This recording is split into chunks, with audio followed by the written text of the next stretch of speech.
They say life changes in an instant, but mine unraveled by envelope. Beige, nondescript, the kind you barely glance at while tossing bills onto the kitchen counter. But this one was addressed to me in handwriting I didn't recognize. No return address. No stamps. Just placed there, like it walked in on its own and waited patiently to detonate my reality. I didn't open it right away. I stared at it through a lukewarm cup of coffee and a half-eaten cinnamon bagel. My wife, Natalie, had already left for yoga, which apparently required mascara, heels, and half a bottle of her floral man-killer perfume. But I wasn't the suspicious type. Not yet. Anyway, I finally opened it. Inside was a photo. Natalie, my wife of 8 years, kissing a man who definitely wasn't me, on a rooftop bar I'd never been invited to. The kind of kiss that said, "Let's burn everything we built and smile while doing it." There was a second photo. Same guy, same rooftop, different pose. Her sitting on his lap, sipping a drink, wearing the dress she told me she gave to Goodwill. Attached was a sticky note in neat block letters. "Just thought you deserved to know. A friend. A friend. Sure. Maybe even someone who knew just how much of a sucker I'd been." Now, I wasn't the type to blow up her phone or confront her in a blaze of glory. I'm a planner. Always have been. Calculated. Strategic. And you know what? That day, I decided something important. I wasn't going to lose. Natalie thought she was playing chess with a pawn. What she didn't know was, I'd been the quiet king all along, biding my time, watching, moving slow, but always in position. So I played it cool. Didn't say a word that night. Just kissed her on the cheek when she walked in, commented on the new yoga mat she was holding, and asked if she wanted leftover pasta. She said no, claimed she had a salad at the studio. "Sure you did, babe." I nodded. "You smell amazing." She smiled like nothing in the world was broken. That was my first real taste of fury in disguise. Dialogue snapshot. "You okay?" she asked, sliding her shoes off without looking at me. "Peachy," I said. "Just thinking about life."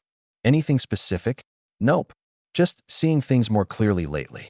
What she didn't know was that by morning, I'd have a new phone number, a private investigator on retainer, and remote access to every account she thought I didn't know about, including one hidden under the name in. Riley. Cute. I wasn't leaving. Not yet. I was going to watch. I was going to wait. And when the time came, she'd never see the checkmate coming. Natalie had a tell. Not poker level obvious, but once you knew what to look for, it was all neon signs and arrows. When she lied, her voice went just a shade too high. Not enough to be comical, just strained. Like she was auditioning for sincerity. And that Thursday morning, she sounded like a Disney character on helium. "You sure you don't mind me taking the car today?" she asked, sliding her travel mug into the cup holder. "Not at all," I said, leaning against the doorframe. "Where you headed?" "Oh, just brunch. Then a massage. You know, self-care stuff." Her voice hit the high note on massage. I nodded like a man who didn't have 3 GPS trackers already installed. One in the car, one in her purse lining, and one tucked in the rubber sole of the sneakers she always wore to yoga. Like I said, I'm not a reaction guy. I'm a results guy. That afternoon, while she sipped mimosas with the man from the rooftop, his name was Eric, by the way, financial planner with a spray tan and the self-awareness of a traffic cone, I was sitting across from a very motivated private investigator named Linda Marks. Linda had energy, the kind of quiet competence that made me feel like I was in an episode of Dateline. But I was the narrator, not the victim. "You want me to get into her email?" she asked, eyes calm behind tortoiseshell glasses. "Already did," I said. "I just need you to dig into Eric. Discreetly.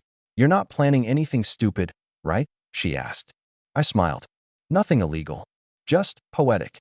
Linda smirked and slid her laptop over. On the screen was a paused video, grainy footage from a security cam. Eric. Natalie. Parking garage. A very heated goodbye for a woman who claimed to be sore from her deep tissue. "Do I want the audio?" I asked. "Not unless you like being punched by the truth," she said. "But I'd recommend watching until the end." I did, and that's when I saw it. After Natalie drove off, Eric pulled out his phone and kissed another woman who climbed into the passenger seat. A brunette. Tall. Casual. Clearly comfortable. Natalie wasn't just cheating on me. She was getting played by her own side piece. I leaned back and exhaled, a smile curling at the edges. "Oh, sweetheart. You're not just a traitor. You're a fool." Dialogue snapshot. So what's your plan? Linda asked as she packed up her files. Simple, I said. Let her keep digging her hole. I'm just handing her the shovel. That night, Natalie came home humming that same off-key little tune she always did when she was in a great mood. I had dinner on the stove, a glass of her favorite Pinot breathing on the counter, and my face locked in husband mode. She kissed my cheek and said, "You're being so sweet lately." I just smiled and said, "I love watching you be happy." And I meant it, because soon, I'd watch her be very unhappy, and I was going to enjoy every second. It was Friday night, and Natalie was glowing again. The kind of glow that didn't come from yoga or green juice or the empowering book club she claimed was meeting weekly at a downtown wine bar. No, this was the glow of someone who thought they were getting away with something. And I was setting the table for three. "Babe," she called from the hallway, already slipping into her usual tone of irritation. "Why are there 3 plates?" I looked up and smiled. "Oh, I invited someone over. Hope that's okay." She blinked, clearly annoyed, but trying to play it cool. "Who?" "You'll see. It's someone you've heard me mention." She narrowed her eyes, sensing something, but unsure what. That was the beautiful part. She thought she was in control, thought she had the secret. What she didn't know was, mine were bigger. At 6:37 p.m. sharp, the doorbell rang. I watched Natalie instinctively check her reflection in the hallway mirror before she opened it, expecting maybe a neighbor or some long-lost cousin of mine. She opened the door, and there stood Chloe, Eric's girlfriend. Let me say that again. Eric's actual, long-term, lives with him, co-owns a dog with him girlfriend. Tall, brunette, casual as ever, wearing the same jacket I saw her in from the parking garage video. Natalie froze like a deer caught telling a bold-faced lie to its own reflection. "Hi, Natalie," Chloe said with the warmth of a knife under a smile. "I've heard so much about you." I'm sorry, do I know you?" "Not officially," Chloe said, stepping inside. "But we share a taste in men." "Sort of." Natalie looked at me. I gestured to the table. "I thought it'd be nice," I said, "to clear the air. And maybe the conscience." I'd never seen Natalie sit that stiffly in her life. Her fork trembled. Her wineglass stayed full. Chloe, meanwhile, was grace incarnate, twirling her pasta and dismantling the silence one smug bite at a time. "Eric's been cheating on both of us, you know," she said casually, dabbing her mouth with a napkin. "I just figured one of us should be grown up enough to start a support group." Natalie didn't speak. I did. "Chloe reached out to me a few days ago," I said. "Turns out I'm not the only one who noticed some inconsistencies in schedules. She was kind enough to send me some pictures, some texts. Oh, and this." I slid my phone across the table. On the screen, a message from Eric to Natalie, timestamped from that morning. "Can't wait to see you tonight. We're the green lace." The husband can stay clueless. Natalie's mouth dropped, then shut, then opened again, like a car that won't start. I didn't know he was. "Save it," Chloe said, calmly refilling her glass. "I'm not mad at you." Well, I wasn't. Then Chloe stood up, looked Natalie in the eye, and said, "You're not even his favorite. You're just convenient." And with that, she left. Dialogue snapshot. "Why would you do this to me?" Natalie hissed as soon as the door shut. "Do what, sweetheart?" I said, my voice cool. "You mean tell the truth?" "You ambushed me." "No, you ambushed yourself. I just provided the lighting." That night, she didn't sleep in our bed. Neither did I. I slept better. The morning after the Chloe dinner show, Natalie moved like a ghost. She didn't speak, didn't rage. She just walked around the kitchen rearranging mugs, avoiding eye contact like guilt was a physical force. She thought maybe silence would make it go away. She didn't realize silence is where I thrive. By 8:15, she left for Pilates, her go-to excuse when she needed to disappear without questions. I waited exactly 9 minutes after the garage door closed before pulling the manila envelope from behind the cereal boxes in the pantry. Funny how secrets and frosted flakes go so well together. And slid out the documents I'd printed the night before. 1 property deed, 2 receipts, and 1 photo of Natalie with Eric, time-stamped, framed against the same beach house I'd never been invited to. I knew that house. I'd been paying for it. 3 years ago, I took out a joint line of credit to help Natalie start her wellness brand. A startup that, shocker, never started. She told me the funds were in an investment holding pattern. What she failed to mention was that the investment was a beach property listed in her name, his name, and my money. Turns out, Eric had taste after all. Too bad he didn't have a prenup with her. I took everything and headed to the bank. My family used to call me a creature of habit. Always methodical. Always the type to organize receipts by category and year. I used to think that was boring. Turns out, it made me dangerous. Because 6 months ago, right around the time Natalie started coming home, too tired to talk, I quietly opened a safety deposit box under my name only. No shared key. No paper trail she could access. I walked into the branch with a nod, handed over my ID, signed the log. Room 3, Mr. Langston, the banker said. Take your time. I stepped into the small chamber and opened box 144B. Inside, a flash drive, a burner phone, a notarized copy of our marriage certificate, and now, this beach house evidence, tucked in like an overdue chapter in a slow-burning novel. And the piece de resistance? A schedule. Yeah, I made a schedule. Not for revenge. For closure. Revenge implies emotion. Mess. Rage. But this? This was an exit strategy. And on that schedule, today was labeled Phase 2, Financial Reversal. By 11:20 a.m., I was sitting across from our estate attorney, a mild-mannered man named Grant who wore sweater vests unironically and once brought deviled eggs to a deposition. You sure you want to do this? He asked, flipping through the evidence. I'm sure, I said, but I don't want a messy divorce. And you think this won't be messy? I leaned forward. I don't want drama. I want clean. She walks out thinking she got what she wanted. Only later does she realize she got nothing real.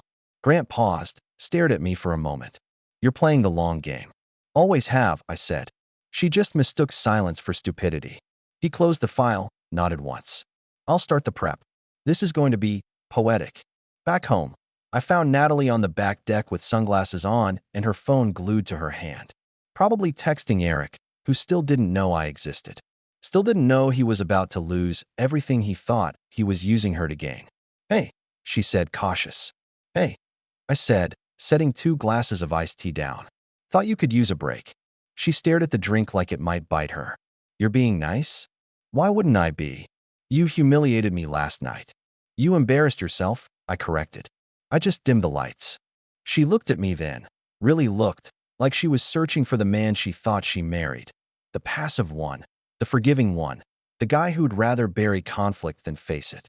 That guy was gone. I gave her a smile so subtle it made her nervous. You've been planning something, she said finally. Haven't you? Natalie, I said gently. You've been planning something for years. I just took better notes. That night, I logged into our joint accounts. There wasn't much there. She'd bled most of it dry. But what she didn't know was that I'd quietly funneled all incoming funds into a new trust under my name weeks ago. Paychecks, royalties, dividends, redirected.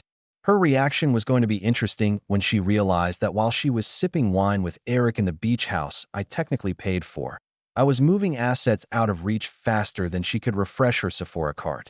And just to twist the knife with a little finesse, I sent her a Venmo request. $14.75 for your half of the iced tea. She didn't respond, but she stared at me differently the next morning, like she was starting to understand. Like she realized the man folding socks and making grocery lists had been building a case instead. Dialogue snapshot. What do you want from me? She asked in the dark, from the other side of the bed. Want, I said, turning to face her. Oh, honey, this isn't about want. Then what is it? This is just the part where you learn that the man you underestimated never missed a beat. Tomorrow, we move into phase 3, and I promise you, it's going to leave a mark. Funny thing about anniversaries, they're supposed to be celebrations, milestones. But when you're married to someone like Natalie, they're more like PR events. Scripted affection, coordinated outfits, filtered photos with captions like, "Still my rock black heart," posted 5 minutes before she disappears with her phone and returns smelling like a stranger.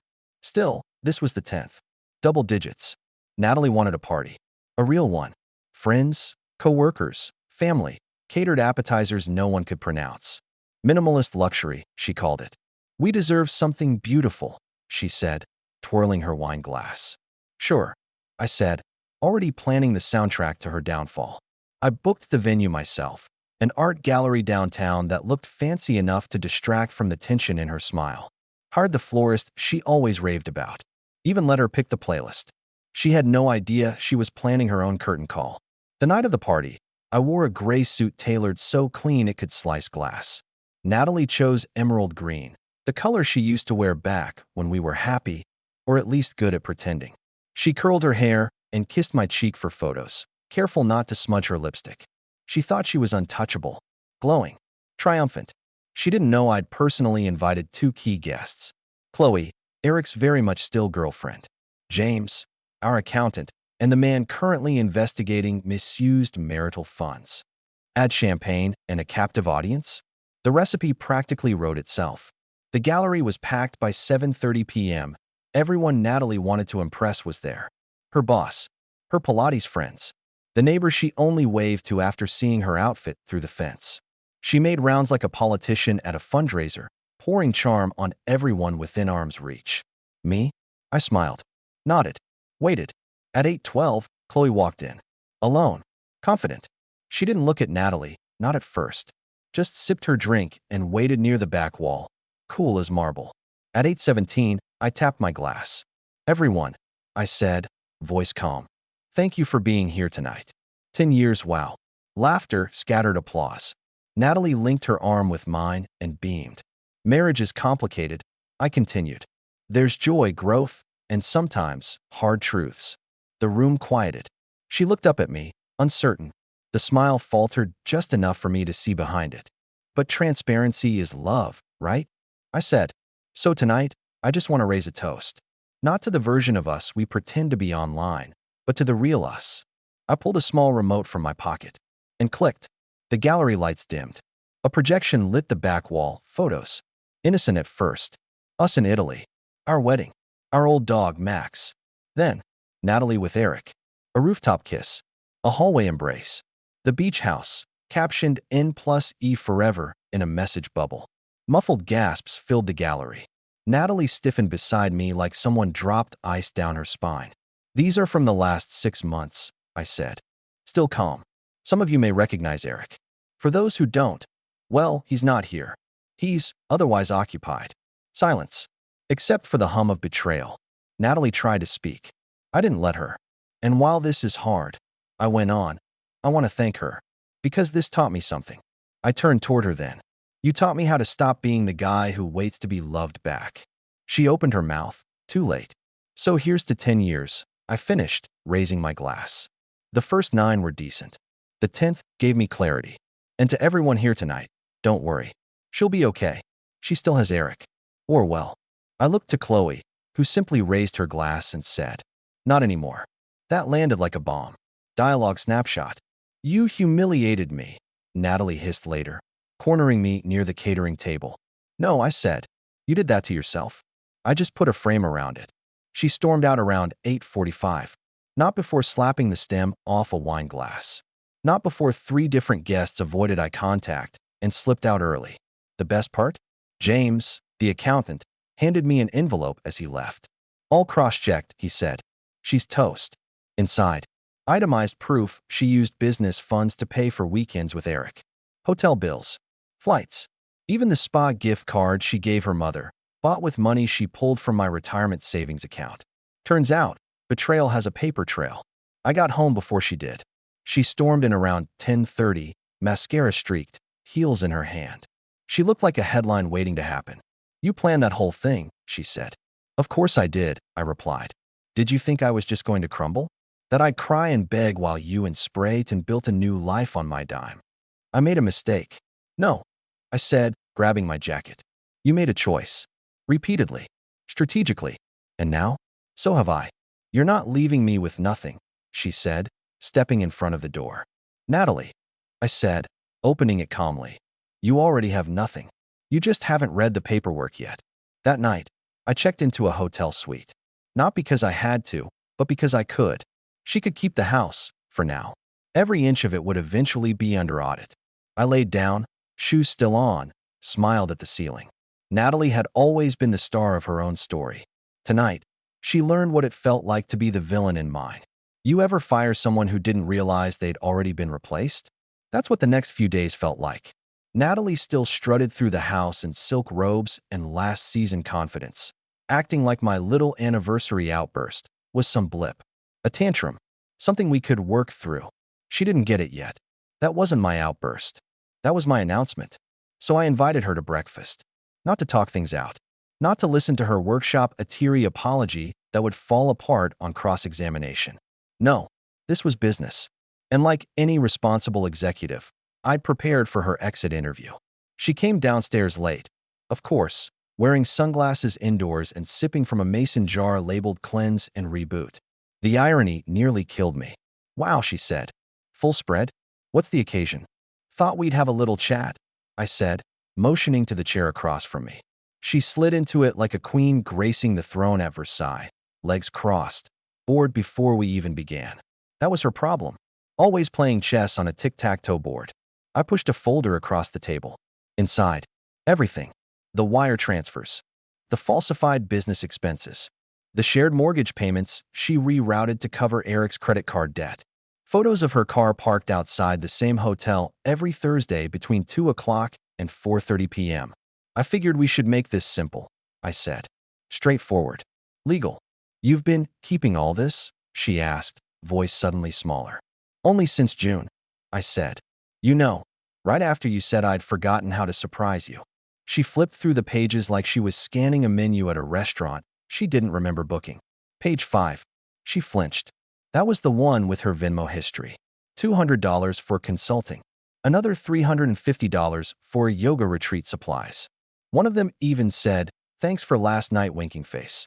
Because if Natalie was going to cheat, she was going to do it like a teenager who thought emojis were a cloak of invisibility. I let her sit with the discomfort. Then I spoke, evenly. You'll sign the separation agreement this week. I need time, she said, setting the folder down like it burned her fingers. You've had time, I replied.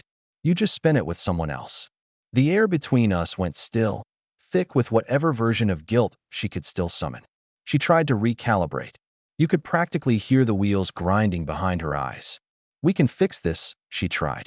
We can't, I said, because one of us spent the last year building something, and the other one was busy burning it down. She stood up, pacing now. So that's it. No second chance. Just throw away 10 years. You didn't throw them away, I said, folding my napkin. You auctioned them off by the hour. Her shoulders tensed. Her hand rested on the back of the chair like she needed something to keep her standing. I almost pitied her. Almost. I made a mistake, she said. You made a portfolio of them, I replied. Don't sell this as a one-time thing. You invested in it. Dialogue snapshot. Why do you look so calm? She asked, genuinely puzzled. Like you're winning. Because I am, I said, sipping my coffee. I was never losing. I was collecting. Here's what she didn't know. The separation agreement had already been filed. The house title had been pulled into a trust under my name. Her accounts had been flagged for audit. And Eric? He'd been subpoenaed to explain how he benefited financially from my wife's business expenses. I wasn't playing the victim. I was curating an exit. And it was elegant. She finally sat down again, slower this time. So what now? She asked. Now, I said, standing, you get to start over. Where will you go? Does it matter? I shrugged. Wherever there's peace. Wherever I don't have to shrink just to fit inside someone else's lies. I left her sitting there at the breakfast table, surrounded by evidence and hollow excuses. The house felt brighter as I walked out, like even the walls had been waiting for this moment. Outside, the air was crisp, unapologetic. I didn't look back. I'd already taken what was mine. My time, my dignity, my control. She could keep the plates. That afternoon, my attorney texted. Natalie's lawyer reached out. She's rattled. We're negotiating from high ground. I replied with a single word, good. That night, alone in the hotel, I sat on the balcony and watched the city hum below. People moving on, living forward. And for the first time in a long time, I didn't feel stuck. I felt done. Cleanly. Completely. Unmistakably done. No fireworks. No final showdown. Just clarity, quiet and cold and permanent. The kind that doesn't beg for closure. It becomes it.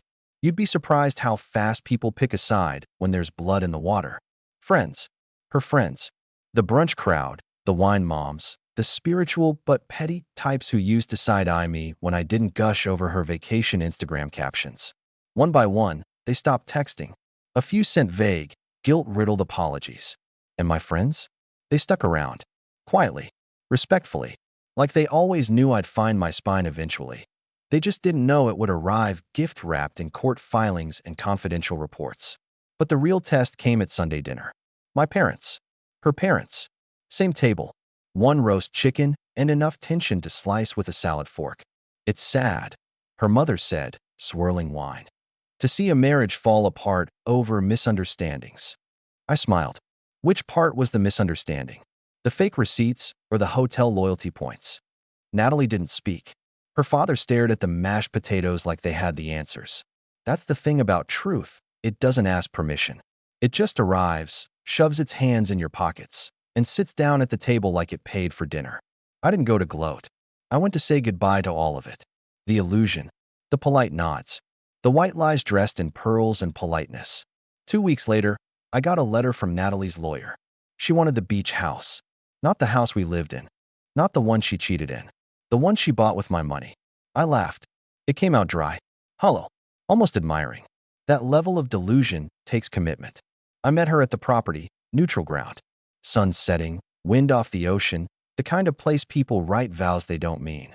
She was waiting on the porch, arms crossed, wearing that "I'm being reasonable" face. You said I could keep it, she said. I said you could have it, I corrected. Didn't say I wouldn't clean it out first. That's when I handed her the key to the lockbox I'd installed inside the master closet. She narrowed her eyes. What's in it? Go ahead. Open it. Inside, a USB stick, printed screenshots, photos, a letter. Her hands trembled. What is this? It's everything you gave me, I said. Your lies, your mistakes, your trail of crumbs. Why would you leave this here? Because this house is yours now, I said calmly. And I wanted you to feel it. Every time you walk in, every time you try to sleep here. You're sick. No, I said, stepping past her. I'm just finally healthy. And then I left her there, holding the weight of her own behavior, gift-wrapped in consequences. I didn't expect the call. Her sister. It's their dog, she said. Eric's. Hit by a car. Natalie found him. I'm sorry to hear that, I said, and meant it. The dog didn't ask for any of this. Then she added, quietly, she's not doing well. Says she's being haunted. I didn't ask what that meant. I already knew. Guilt is a funny ghost. It doesn't rattle chains. It rattles mirrors. It makes your own reflection flinch. A week later, she showed up at my door. No makeup, no sunglasses, just a woman unraveling at the seams. I can't sleep, she whispered. I see you. Everywhere. That's not me, I said. That's the version of me that let you lie to him. And he's dead. You killed him. She started to cry. I didn't comfort her. She wasn't there for closure. She was there because loss finally made sense to her. And she couldn't stand the way it felt. You really loved me, she said. I did, I replied. And that version of me would have forgiven you. That version would have begged you to stay. And now, I smiled. Now I just send flowers to his funeral. Every year. Quietly. A year passed. The divorce finalized. The house sold. She moved to a smaller place out of state. I never asked where.